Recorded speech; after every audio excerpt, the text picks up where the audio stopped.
How do you know if a boy likes you in 2023? There are a few signs that a boy may be interested in you, but it's important to remember that everyone expresses their feelings differently.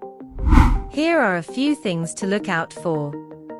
He pays attention to you and remembers details about your life. He goes out of his way to be around you or make plans with you. He makes an effort to make you laugh or smile. He compliments you or gives you small gifts. He becomes nervous or clumsy around you. He makes an effort to touch you or be close to you.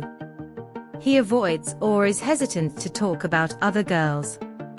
However, it's also important to remember that just because a boy is showing some of these signs, it doesn't necessarily mean that he likes you.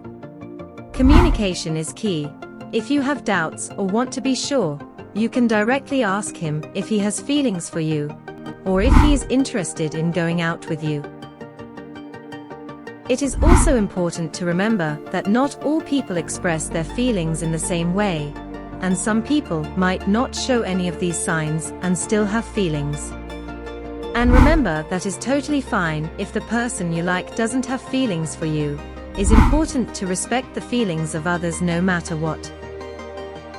If you like this type of content, then please subscribe to our channel. And thank you for watching.